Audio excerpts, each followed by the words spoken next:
వల్కల చీరి కథ అనే చందమామ కథ చెప్పుకుందాం. పోతనం అనే నగరాన్ని సోమచంద్రుడనే రాజు పాలించేవాడు. ఆయన భార్య పేరు ధారిణి. వారికి ప్రసన్నచంద్రుడనే కొడుకుండేవాడు. ఒకనాడు ధారిణి తన భర్తకు తల దువ్వుతూ తలలో ఒక నెరసిన వెంట్రుక చూసి హాస్యమాడింది. నేనిక రాజ్యం చేస్తూ కూర్చోడానికి లేదు, ఇప్పటికే మించిపోయింది. నేను అరణ్యానికి వెళ్ళి ఋషిలాగా జీవిస్తూ తపస్సు చేసుకుంటాను అన్నాడాయన.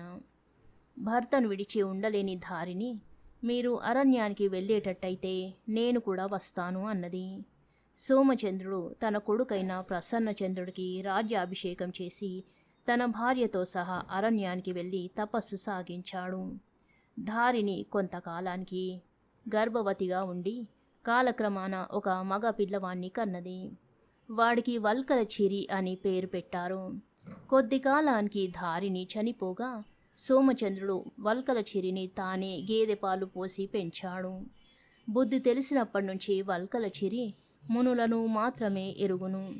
ఋషి జీవితం గడిపే తన తండ్రి వద్ద అరణ్యంలో తన తమ్ముడొకడు పెరుగుతున్న సంగతి ప్రసన్నచంద్రుడికి తెలియవచ్చింది. అతను తమ్ముణ్ణి ఎలాగైనా తన వద్దకు తెప్పించుకుందామని నిశ్చయించుకున్నాడు. ఇందుకుగాను ప్రసన్నచంద్రుడు కొందరు నాట్యగత్తెలను పిలిపించి వారికి ఆశ్రమ వాసుల దుస్తులు ధరింపజేసి పళ్ళు మిఠాయి ఇచ్చి ఎలాగైనా వల్కల చిరిని ఆకర్షించి వెంటబెట్టుకు రమ్మని అరణ్యానికి పంపాడు. నాట్యగత్తలు వల్కల చిరిని ఆశ్రమంలో ఒంటరిగా ఉన్న సమయంలో కలుసుకున్నారు. అతనికి తాము తెచ్చిన పళ్ళు మిఠాయిలు పెట్టారు. వారు కూడా ఋషులేనని వల్కల చిరి అనుకున్నాడు. నాట్యగత్తలు అతనితో, మా ఆశ్రమం పోతనం అనే చోట ఉన్నది. మా ఆశ్రమంలో చాలా సుఖంగా ఉంటుంది. మా వెంట వచ్చావంటే రోజు ఇలాంటి ఆహారం తినవచ్చు అని చెప్పారు. వల్కల చిరికి పోతనాశ్రమం చూసి తీరాలన్న కోరిక గాఢంగా కలిగింది. కానీ ఇంతలోనే సోమచంద్రుడు అటుగా వస్తున్న జాడ కనిపెట్టి నాట్యగత్తలు అరణ్యంలోకి పారిపోయారు. వల్కల చిరి వారిని వెతకడానికి అరణ్య మార్గాన కొంత దూరం పోగా ఒక బండి వస్తూ కనిపించింది. అతను బండివాడిని, మునీశ్వర, పోతనాశ్రమానికి దారి ఎటు అని అడిగాడు. బండిలోనే ఉన్న బండివాడి భార్య చిన్నగా నవ్వింది. పోతనానికి వెళ్ళాలంటే బండిలో ఎక్కి కూర్చో, నేను అక్కడికే పోతున్నాను అన్నాడు బండివాడు. వల్కల చిరి బండిలో ఎక్కి కూర్చుని దారి పొడుగునా ఆ ఋషి ఎవరు, ఆ కుటీరం ఏ ముని ఉండేది, ఆ ఆశ్రమం పేరేమిటి అని బండివాణ్ణి అమాయకంగా అడుగుతూ తన అజ్ఞానంతో బండివాణ్ణి వాడి భార్యను కడుపుబ్బా నవ్వించాడు. దారిలో ఒక దొంగ బండిని అటకాయించాడు. అయితే బండివాడు సామాన్యుడు కాడు. వాడు కర్ర తీసుకుని నెత్తిన ఒక్కటి పెట్టేసరికి దొంగవాడు కాస్త విరుచుకుపడిపోయాడు.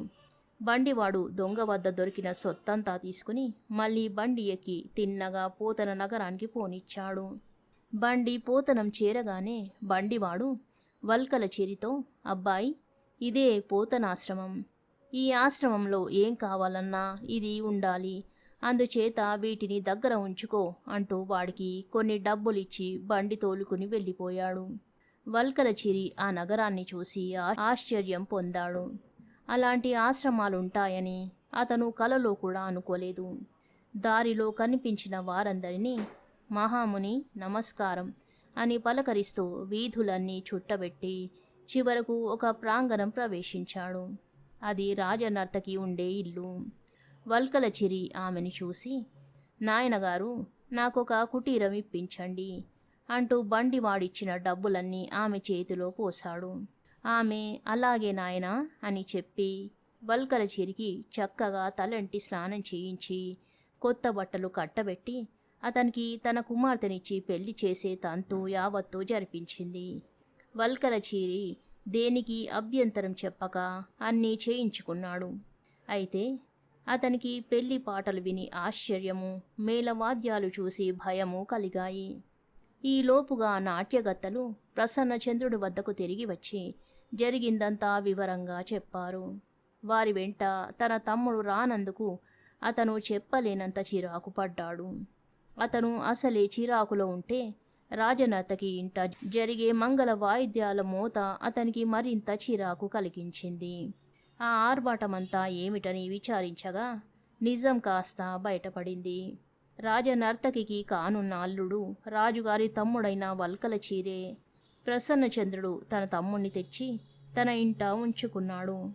అతను వల్కల చీరికి రాజ్యభాగమిచ్చి మంచి రాజకుమార్తెలను ఏరి అతనికి పెళ్లి కూడా చేశాడు. వల్కల చిరి తన అన్నను చేరుకున్న కొద్ది రోజులకే రాజభటులు దొంగ అని బండివాణ్ణి పట్టుకున్నారు. జరిగినదేమంటే బండివాడు దొంగ నుంచి తీసుకున్న వస్తువులు కొన్ని అమ్మాడు. వాటిని పోగొట్టుకున్న వారు వాటిని చూసి తమవని గుర్తించి ఆచూకీ తీయగా ఫలానా బండివాడు అమ్మినట్టు బయటపడింది. వారు ఫిర్యాదు చేసిన మీదట రాజభటులు బండివాణ్ణి పట్టి తెచ్చి రాజుగారి ముందుంచారు. తన అన్న పక్కనే ఉన్న వల్కల చీరి బండివాణ్ణి గుర్తించి వాస్తవంగా జరిగినదేమిటో బయటపెట్టి బండివాణ్ణి విడిపించాడు. వల్కల చీరి 12 ఏళ్ల పాటు సుఖంగా జీవితం గడిపిన మీదట అతనికి తన తండ్రి మాట గుర్తుకొచ్చింది. ఈ లోపల ఆ ముసలివాడు తన కొడుకు కోసం ఏడ్చి ఏడ్చి కళ్ళు 2 పోగొట్టుకున్నాడు. మిగిలిన మునులు ఆయనను కనిపెట్టి ఉంటూ వల్కల చిరిని గురించి వాకబు చేసి, మీరేమీ విచారపడకండి, మీ వల్కల చిరి వాడి అన్నను చేరుకుని అక్కడ సుఖంగా ఉన్నాడు అని సోమచంద్రుడితో చెప్పారు. తన తండ్రి మాట జ్ఞాపకం రాగానే వల్కల చిరి పశ్చాత్తాపంతో దహించుకుపోయి తండ్రిని చూస్తానని బయలుదేరాడు. అతని వెంట ప్రసన్నచంద్రుడు కూడా బయలుదేరాడు. అరణ్యంలో ప్రవేశించి ఆశ్రమాన్ని చేరుకునే దారిలో వల్కల చిరి తన అన్నకు తాను ఎరిగిన స్థలాలన్నీ చూపాడు. ఈ లోపల సోమచంద్రుడు తన కొడుకు వస్తున్నాడన్న వార్త వినగానే ఆయన కళ్ళ వెంట ఆగకుండా అశ్రువులు రాలాయి. దానితో ఆయనకు పోయిన దృష్టి మళ్ళీ తిరిగి వచ్చింది. ఆ వింత చూసి అక్కడి మునులంతా ఆశ్చర్యపోయారు. కథ సమాప్తం. ఔదార్యం అనే మరో చిన్న కథ చెప్పుకుందాం.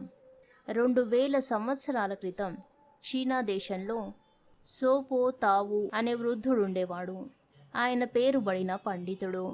కానీ ఆయన పాండిత్యానికి మెచ్చి ఆదరించే దాతలు లేక దారిద్ర్యం అనుభవించేవాడు. దూరాన షూ నగరానికి రాజుగా ఉంటున్నవాడు కూడా గొప్ప పండితుడే. ఆయన పండితులను ఆదరించి దగ్గర ఉంచుకొని వాహనాలు ఇస్తాడని ప్రతీతి. ఆయన వద్దకు వెళ్ళి సన్మానాలు పొందవలసిందని తాపుతో అనేక మంది మిత్రులు చెప్పారు. మిత్రుల మాటలు తోసివెయ్యలేక తావు తన వద్ద గల కొద్దిపాటి ఉన్ని దుస్తులు ధనము తీసుకుని చూ రాజ్యానికి కాలినడకన ప్రయాణమయ్యాడు. అనేక వందల మైళ్ళు వెళ్ళాలి. కొండల మీదుగా కష్టపడి ప్రయాణం చేయాలి. దాని మధ్యలో చలికాలం సంప్రాప్తిస్తుంది. ఎక్కడైనా కొద్ది రోజులు విశ్రాంతి తీసుకుందామని ఒక ఊళ్ళో యాంగ్ చియావు అయి అనే వాడి ఇంటికి వెళ్ళాడు. అయి తావుకి చక్కగా అతిథి సత్కారం చేశాడు. తావు పండితుడని తెలిసి అయి మరింత ఆనందించాడు.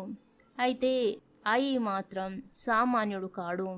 ఆయన వద్ద ఉన్న పాత గ్రంథాలు చూస్తే అయి తనకంటే చాలా రెట్లు పాండిత్యం గలవాడని తావుకు తెలిసిపోయింది. ఆయనతో పాండిత్య చర్చలు జరిపి తావు ఈ విషయం మరింత గట్టిగా రుజువు చేసుకున్నాడు. చూ దేశపు రాజు పండితులను గొప్పగా సత్కరిస్తాడట. ఆయనను చూడబోతున్నాను, నీవు కూడా నా వెంట రారాదా అని అడిగాడు తావు. అయి ఒప్పుకొని చలి దుస్తులు డబ్బు తీసుకుని బయలుదేరాడు. ఇద్దరూ కలిసి కొన్నాళ్ళు ప్రయాణం సాగించిన అనంతరం మంచు తుఫాను వచ్చింది. లియాంగ్ పర్వతాల మధ్య వారిద్దరూ ఈ మంచు తుఫానులో చిక్కుకున్నారు. ఇంకా 4 రోజులు నడిస్తే గాని వారు చూ దేశం చేరలేరు. కానీ ఈ తుఫానులో వారు అడుగు తీసి అడుగు వేసే ఆస్కారం లేదు. వారు చలికి చచ్చిపోయే పరిస్థితి ఏర్పడింది. ముఖ్యంగా ముసలివాడైన తావు చాలా దీనస్థితిలో ఉన్నాడు. ఆయన అయ్యితో ఈ విధంగా అన్నాడు, నాయనా, నా పని అయిపోయింది. నేనెలాగూ చూదేశం చేరలేను. నా చలి బట్టలు కూడా నీవే వేసుకుంటివా ముందుకు సాగగలవు. చూ రాజును సందర్శించగలవు. నా బట్టలిస్తాను తీసుకో అన్నాడు. దీనికి అయి ఎంత మాత్రమూ ఒప్పుకోలేదు. వెళితే ఇద్దరము వెళ్దాము, లేకపోతే చలికి ఇద్దరము చద్దాము. మీ చలి బట్టలు తీసుకుని మీ మరణానికి కారణభూతుణ్ణి కావడానికి అసలే ఒప్పను అన్నాడు అయి. నాయనా, నీవు యువకుడివి, నేను కాటికి కాలు చాచుకుని ఉన్నవాణ్ణి. చూరాజు నాకు సన్మానం చేస్తే ఎంత, చెయ్యకపోతే ఎంత? అదీగాక నీవు నాకన్నా గొప్ప పండితుడివి అని చెప్పి చూశాడు తావు. అయి వినిపించుకోలేదు.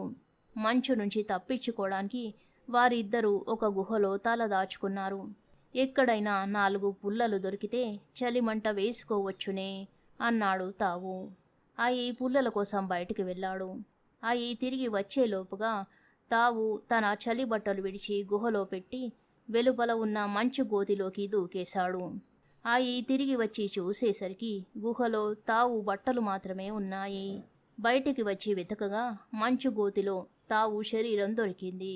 తన కోసం ప్రాణాలు త్యాగం చేసిన తావు ఔదార్యం తలుచుకొని అయి చాలా దుఃఖించాడు.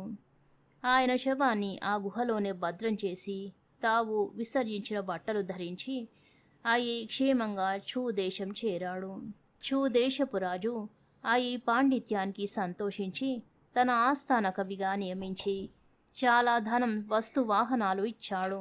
ఇంత సన్మానం పొందుతూ అయి కంటతడి పెట్టడం రాజు గమనించి కారణమేమని అడిగాడు. ప్రభు, నా పాండిత్యాన్ని మీరింతగా గౌరవిస్తున్నారు. తావు ఔదార్యం ముందు నా పాండిత్యం ఏపాటి అన్నాడు అయి. తావు చేసిన త్యాగం విని రాజు చాలా ఆశ్చర్యపడ్డాడు.